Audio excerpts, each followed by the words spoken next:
ค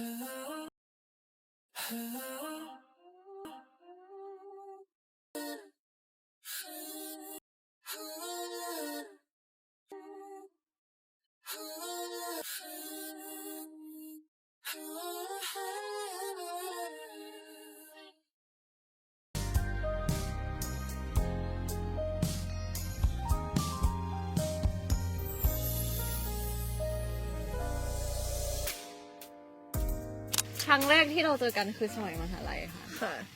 ตั้งแต่ปี 1 จริงๆปี 1อะเจอกันแต่ก็ยังไม่ค่อยได้คุยกันเท่าไหร่เนี่ยค่ะแล้วก็แบบมีหลายๆเหตุการณ์แบบพอคณะเราอยู่ใกล้ๆกันก็ทำให้เราเหมือนแบบได้เจอกันบ่อยขึ้นอะไรเงี้ยค่ะแล้วก็นับหนึ่งนั่นแหละตัวดีเลยนับหนึ่งอะเป็นคนที่ทำให้เราอะได้มาแบบ นับ 1เป็นคิวปิด เป็นคิวปิดทำให้เราแบบได้เจอกันได้ไปรับไปส่งแบบไอ้อุ่นมาไปรับไปส่งแล้วก็ได้ไปที่บ้านไปเล่นที่บ้านกันอะไรอย่างเงี้ย แต่เอาจริงอุ่นชอบฝันตั้งแต่เจอกันครั้งแรกเลยนะ หรอ ก็รู้สึกว่าผู้หญิงคนนี้แบบเป็นคนที่แบบชาร์มมิ่งมากๆ แล้วก็ประทับใจตั้งแต่แรกเห็นคือเราชอบเขาแต่ว่าณตอนนั้นน่ะทั้งอุ่นเองและฝันเองอ่ะไม่เคยมีแฟนมาก่อนไม่เคยแบบไม่เคยมีความรักแบบนั้นมาก่อนแบบที่แบบเป็นแฟนเลยเนี่ยแต่ว่ารู้สึกว่าชอบเขาแบบที่ไม่ได้ชอบเพื่อนตั้งแต่ครั้งแรก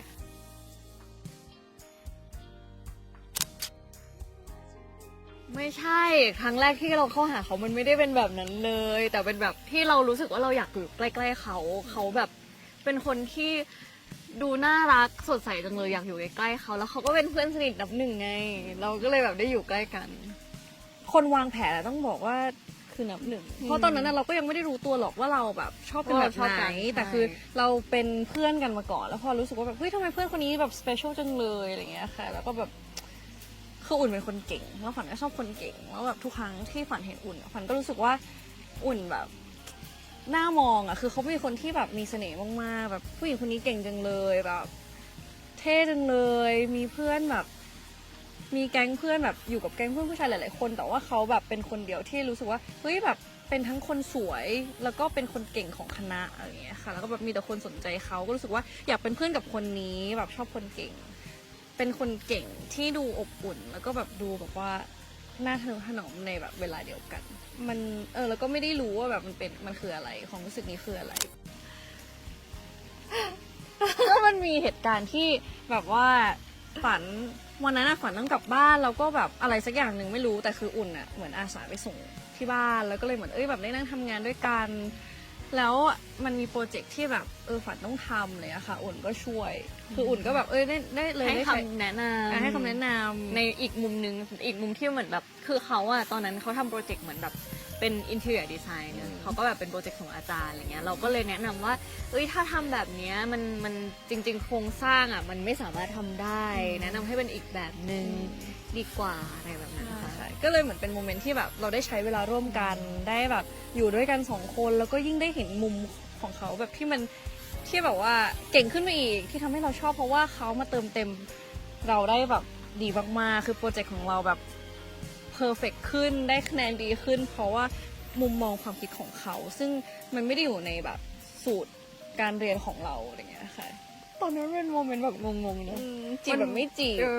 ดูใช่ค่ะด้วยตอนนั้นอุ่นเองก็แบบเด็กด้วยอ่ะเราก็ไม่รู้ว่าจะเข้าหาเขายังไง ไม่มั่นใจว่าจริงๆแล้วเขารู้สึกแบบเดียวกันไหมด้วยซ้ำรู้แค่ว่าอยู่ใกล้เราแบบเรารู้สึกดีเราอยากอยู่กับเขาแบบไปเรื่อยๆ โมเมนต์ที่ขอเป็นแฟน ทุกคนจะต้องไม่เชื่อแน่ว่าพาฝันเป็นคนขออุ่นเอง ก็เขาไม่พูดสักทีอ่ะคือเขาเป็นคืออุ่นไม่พูด วัน สั นั้ ก น ที วันนั้นอุ่นตั้งใจจะพูดแล้วฝัน อุ่นตั้งใจจะพูดแล้ว แต่แค่อุ่นยังหาจังหวะไม่ได้ มันคือวันที่จะพาเขากลับบ้านนี่แหละแล้วเหมือนแบบจริง ๆ วันนั้นอ่ะไอหนึ่งอ่ะต้องไปกับเราด้วย แล้วหนึ่งมันก็บอกว่า คืออุ่นอ่ะบอกหนึ่งว่า เหมือนแบบอยากขยับสถานะอะไรเงี้ยแล้ววันนั้นไอ้หนึ่งคือไม่ได้แพลนกัน ว่าวันนั้นหนึ่งจะแกล้งปวดท้อง แล้วหนึ่งก็คือหนีกลับบ้านไปเลย เหมือนแบบหนึ่งตอนนั้นไปกัน3 คนแล้วหนึ่งก็บอกว่าเอ้ยขอไปเข้าห้องน้ำก่อนนะแกแล้วเขาก็หายไปเลยนะ หายไปเลย เราก็ปล่อยให้อยู่กัน2 คนแล้วอุ่นก็เลยรู้สึกว่า เอ้ยหรือว่ามันคือจังหวะที่ถูกต้องที่เราแบบจะถามเขาว่าแบบเราเป็นแฟนกันไหมอะไรเงี้ยแต่ด้วยความที่มันแบบอันแพลนไปหมดทุกอย่างเราก็แบบดอกไม้ก็ไม่มีของขวัญก็ไม่มีเค้กอร่อยๆก็ไม่มีมันไม่มีอะไรเลย ยกเว้นแบบการบ้านของพวกเราอะก็เลยไม่รู้จะเริ่มยังไง มันก็เลยเป็นโมเมนต์ที่เขาขอขึ้นมา ก็ไม่ได้รู้สึกว่ามันต้องมีอะไรสเปเชียลแค่แบบไม่ได้ต้องมีดอกไม้ช่อใหญ่ๆไม่ได้ต้องมีอะไรแต่แค่รู้สึกว่าความรู้สึกตรงเนี้ยมันคือมันเป็นโมเมนต์ที่เรารู้สึกว่าเราอยากพูดแล้วอะไรเงี้ยค่ะก็เลยพูดออกไป เพราะจะทำให้ความอ้างว้างสิ้นสุดลงและฉันคงจะใช้ชีวิต จริงๆฝันอาจเป็นคนที่โรแมนติกกว่าอุ่น เยอะเลย เขาจะชอบทำเซอร์ไพรส์ในแบบในโอกาสที่เราคาดไม่ถึง คือถ้าสมมติว่าช่วงนี้แบบอุ่นแบบทำงานหนัก เขาก็จะอยู่ๆเขาก็จะจัดเซอร์ไพรส์ขึ้นมาว่าแบบว่ามีเค้กหรือแบบทำอาหารให้ในแบบในวันนั้นที่เขาอยากจะทำให้อะไรอย่างเงี้ย ใช่ค่ะแล้วก็ชอบทำอะไรอย่างงี้ให้เพราะรู้สึกว่าแบบอะไรที่มันไม่คาดคิดแล้วก็แบบมาในแบบที่เขาชอบมันน่าจะแบบว่าทำให้มูดมันดีขึ้นได้อะไรอย่างเงี้ยค่ะส่วนแบบถ้าเป็นอุ่นเหรออุ่นเขาไม่ได้ทำเซอร์ไพรส์อะไรแต่ว่าการกระทำของเขามันจะมั่นคงเสมอคือตลอดแบบ8 ปีที่ผ่านมาเขาเหมือนเดิม เป็นยังไงก็เป็นอย่างนั้นอย่างเงี้ยค่ะแล้วก็แบบไม่ว่าจะทำงานหนักแค่ไหนเขาก็ไม่เคยลืมเราเลยคือเขาน่ารักมากๆแบบใส่ใจเสมอแบบอันนี้ฝันชอบอันนี้ฝันไม่ชอบ ก็คือจำได้ตลอดเนี่ยค่ะน่ารักเสมอมา เราชอบภาษารักของเราเป็นภาษาเดียวกันค่ะเราชอบใช้เวลาอยู่ด้วยกันใช่เป็นแบบว่าอยู่ด้วยกัน เป็น quality ทำ time quality time ใช่ ที่เรา ค่ะ ใช้ด้วยกันในโอเคเราอาจจะไม่ได้ทำงานที่เดียวกัน ไม่ได้ทำงานเหมือนกัน แต่ว่าในทุกครั้งที่เรามีเวลาว่างอะเราก็เลือกจะใช้เวลาว่างอะไปกับเขา เรามีท่าประจำของเรา ใช่ ก็จะมีแบบ คือถ้านอกจากเซอร์ไพรส์นะคะ เราก็จะมีแบบว่าทุกครั้งที่ใครกลับบ้านก่อน แล้วอีกคนนึงกลับมาเนี่ยค่ะแบบเราก็จะมีท่าประจำที่เป็นท่าชาร์จพลังของเราท่าชาร์จแบต ท่า welcome ท่าเวลคัมเวลคัมโฮมค่ะ ไม่บอกหรอกไม่อยากให้ทุกคนรู้เขินมันเก็บไว้เป็นความลับบ้างได้ไหม โอเค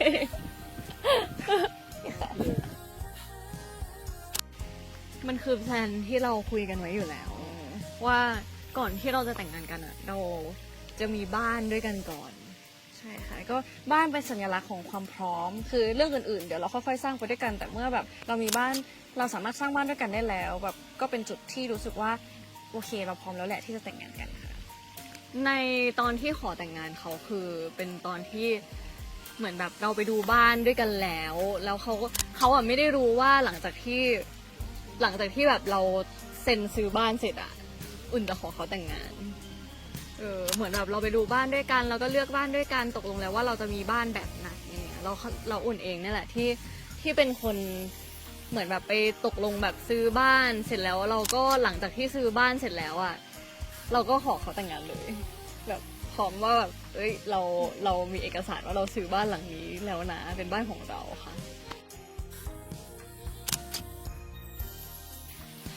สำหรับฝันมันคือความเสมอต้นเสมอปลายแล้วก็แบบการดูแลเอาใจใส่ของเขาไม่ว่าแบบคืออุ่นจะไม่ได้พูดทุกอย่างแต่อุ่นจะมีความตั้งใจของตัวเอง แล้วก็แบบเซอร์ไพรส์ของอุ่นจะไม่ได้มาเรื่อยๆแต่แบบทุกครั้งที่มันจะมีความหมายมากๆอย่างเช่นแบบตอนที่แบบโอเคแบบตัดสินใจซื้อบ้านด้วยกันอะไรอย่างเงี้ยค่ะเขาเป็นเหมือนเดิมเสมอมา ไม่ว่าจะทำงานหนักแค่ไหน ไม่ว่าเขากำลังตั้งใจทำอะไรอยู่เขาก็เอาใจใส่แล้วก็ดูแลเราไม่เคยเปลี่ยนเลยค่ะ สำหรับอุ่น มันรู้สึกดีทุกครั้งที่เขาอยู่ใกล้ๆความใส่ใจของเขาทำให้เรารู้สึกว่าเราตกหลุมรักเขาในทุกๆวัน ในทุกครั้งที่คือเขาจะเป็นคนที่แบบคอยเซอร์ไพรส์คอยใส่ใจในดีเทลเล็กๆในชีวิตของเราในชีวิตของแบบคนรอบตัวของเราของแม่อะไรเงี้ย เขาจะใส่ใจทุกคนเสมอมา แล้วเขาก็เป็นคนที่ให้ความรักกับแบบทุกๆคนผ่านความใส่ใจของเขา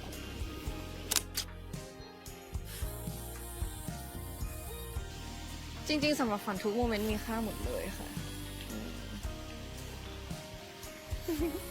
ของอุ่นก็มีค่าเหมือนกัน แต่อุ่นรู้สึกดีทุกครั้งที่กลับมาแล้วเจอเขา คือโอเคเราอาจจะยังไม่ได้ใช้ชีวิตอยู่ด้วยกันจริงๆ แต่ว่าในทุกครั้งที่เรากลับบ้านมาแล้วแบบเจอเขามานั่งรอเราในตอนที่แบบว่า ในตอนที่เราทำงานหนักแล้วแบบในวันนั้นแบบฝันมารอกินข้าวด้วยกันอะไรเงี้ย มันรู้สึกดีแล้วก็รู้สึกอบอุ่นทุกครั้งเลยค่ะ ฝันว่ามันคือโชคชะตาแหละที่เราได้มาเจอกัน แล้วก็ได้มารักกัน แล้วก็ได้มาแต่งงานกัน แล้วก็จะได้อยู่ด้วยกันตลอดไป เพราะว่าเราเจอคนเยอะมาก คนจีบอุ่นเยอะมาก แต่อุ่นก็ไม่ชอบใครเลย เพราะอุ่นชอบฝัน มันคือโชคชะตา มันคือพรหมลิขิตแน่นอนค่ะ เชื่อเหมือนกันค่ะ เราเชื่อว่า คือคนบนโลกเนี่ยมันมีแบบเป็นร้อยล้านพันล้านคนอะแต่ว่าในตั้งแต่ที่ชีวิตที่เราเกิดมา เราไม่ได้รักใครเลย แบบนี้จนมาเจอ จนเรามาเจอกัน แล้วเราก็รักกัน มันเหมือนแบบเป็นโชคชะตาที่ทำให้รู้สึกว่า ชีวิตนี้ถ้าแบบไม่ได้เจอเขาเราก็คงอาจจะไม่ได้แบบรักใครก็ได้ จริงๆ ความต่างของเราไม่ได้เป็นอุปสรรคเลย เพราะว่าเราผลัดกันยอมกันและกันเสมอค่ะ จริงเหรอ ด้วยความง่ายของเราทั้งสองคน คืออุ่นก็เป็นคนง่ายๆ ฝันก็เป็นคนง่ายๆ บางครั้งแบบ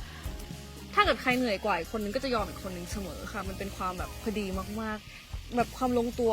ที่หาไม่ได้จากที่ไหนเลยค่ะ ค่ะแบบที่เขาพูดเลย ด้วยไลฟ์สไตล์แบบที่แบบอุ่นก็ชิลฝันก็ชิลคือมันก็เลยทำให้เรารู้สึกว่าแบบเราเหมือนเติมเต็มกันและกันตลอดเวลา แล้วยิ่งด้วยอาชีพที่เราทำเนี่ยค่ะแบบฝันทำตกแต่งภายในอุ่นดูโครงสร้าง มันสามารถสร้างบ้านที่สมบูรณ์แบบให้กับใครก็ได้ และเราก็เชื่อว่าเราจะเป็นต้นแบบเราจะสร้างบ้านต้นแบบนั้นให้กับทุกคนได้เห็น แล้วเราก็จะสร้างบ้านแบบเนี้ยให้กับคนอีกเยอะๆเลยค่ะ บ้านมันจะต้องเป็นที่ที่เราสามารถพักใจได้ เป็นที่ที่เป็นเซฟโซน เป็นที่ที่เป็นคอมฟอร์ตโซนของพวกเราค่ะ ก็คือกันและกัน ม คือการที่ฝันมีอุ่น มันก็คือบ้านแล้ว อีก2 ปีเราคงจะใช้ชีวิตด้วยกันแบบที่มันอุ่นใจมากๆ ในวันที่มีเขามันคงจะดีมากๆในทุกๆวันค่ะ มันคงเป็นบ้านหลังที่เป็นแบบอบอุ่น บ้านที่เราอยากกลับมาในทุกๆวัน ก็ถ้าถามนะ ถ้าตอนเนี้ยคงคิดว่าแบบเราก็คงจะโฟกัส การ เรื่อง ทำ เรื่องงานเป็นหลัก สร้างครอบครัว ใช่ค่ะ เราอยากให้บ้านของเราเป็นบ้านที่สมบูรณ์แบบที่สุดค่ะ แล้วก็การความสมบูรณ์แบบนี้อาจจะต้องแลกมาด้วยการทำงานที่หนักขึ้น แต่เราก็โอเค เพราะว่าเราจะทำมันไปด้วยกันค่ะ